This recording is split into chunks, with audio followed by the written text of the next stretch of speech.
लड्डू गोपाल की परम भक्त की कहानी। इतने दयालु है हमारे लड्डू गोपाल। एक समय की बात है, एक औरत श्री कृष्ण की परम भक्त थी।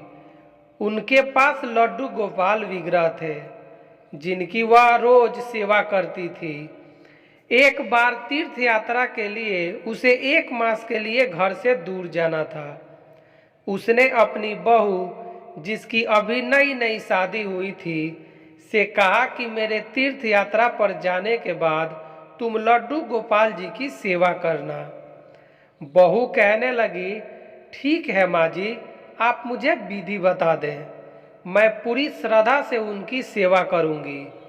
उसकी सासू माँ कहने लगी कि बहू, सुबह सबसे पहले ठाकुर जी को स्नान कराना, उसके पश्चात उनको सुंदर वस्त्र, आभूषण, बांसुरी, मुकुट पहनाना, इत्र लगाना और उसके पश्चात ठाकुर जी को दर्पण दिखाना।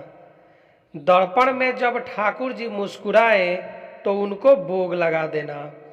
बहू ने हाँ में हामी भर दी तो सास निश्चिंत हो गई। सासू माँ के तीर्थ यात्रा पर जाने के पश्चात जब पहले दिन बहू ने श्रद्धा भाव से ठाकुर जी को स्नान कराया, उसके पश्चात सुंदर वस्त्र, आभूषण, मुकुट पहनाया, बांसुरी अर्पित की और फिर इत्र लगाकर ठाकुर जी को दर्पण दिखाया। उसे याद आया कि माँ जी ने कहा था कि जब ठाकुर जी का विग्रह मुस्कुराते हुए दिखे तो उन्हें भोग लगा देना। लेकिन उसे लगा कि ठाकुर जी का विग्रह मुस्कुरा नहीं रहा। वह सोचने लगी कि शायद ठाकुर जी को मेरा किया श्रृंगार पसंद नहीं आया, इसलिए वह मुस्कुरा नहीं रहे। उसने ठाकुर जी को फिर से स्नान कराया और श्रृंगार की सारी प्रक्रिया दोहराई, लेकिन उसे हर बार यही लगता है, ठाकुर जी मुस्कुरा नहीं रहे। जरूर मेरे श्रृंगार में कोई कमी रह गई है। सर्दियों के दिन थे, लेकिन बहू बार बार ठाकुर जी को स्नान कराती और श्रृंगार को बदलती रही। आखिर में कई बार यह प्रक्रिया करने के पश्चात उसे लगा कि ठाकुर जी मुस्कुरा रहे हैं। 1 महीने तक लगातार वह ठाकुर जी की सेवा करती रही। 1 महीने के पश्चात जब उसकी सास वापिस आई तो कहने लगी कि बहू, अब से लड्डू गोपाल जी की सेवा मैं खुद कर दिया करूंगी। बहू कहने लगी कि ठीक है माँ जी, जैसा आपको उचित लगे। अगले दिन सुबह सासू माँ ने ठाकुर जी को स्नान कराया, श्रृंगार किया, दर्पण दिखाकर भोग लगा दिया। रात को ठाकुर जी उनके सपने में आए और कहने लगे कि तुम मेरे स्नान और श्रृंगार की सेवा अपनी बहू को दे दो, क्योंकि उसकी सेवा में जो भाव है उसमें मुझे ज़्यादा आनंद आता है।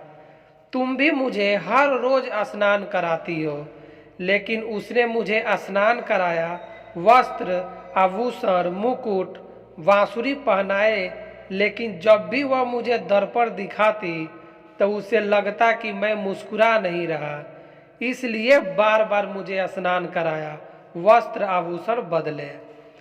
उसके इस भोले स्वभाव के कारण मुझे सच में मुस्कुराना पड़ता है, इसलिए उसकी सेवा में सच्ची भक्ति का रस मिलता है। सपने के पश्चात उसकी नींद खुल गई। अगले दिन सुबह उठते ही सासू माँ ने अपने सपने को परखने के लिए बहू से पूछा कि मेरे जाने के पश्चात तुमने ठाकुर जी की सेवा कैसे की थी।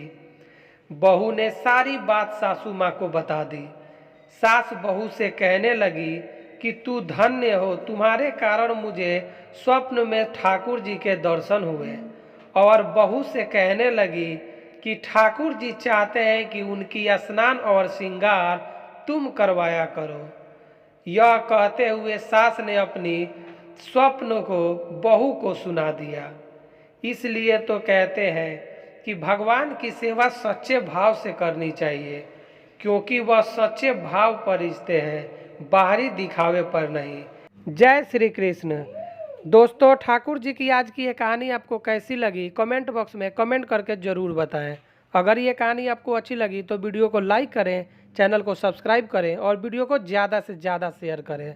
दोस्तों ऐसी ही वीडियो मैं डेली एक अपलोड करता हूँ, तो ऐसी वीडियो देखने के लिए मेरे चैनल को सब्सक्राइब जरूर कर लें। वीडियो देखने के लिए धन्यवाद। थैंक यू दोस्तों।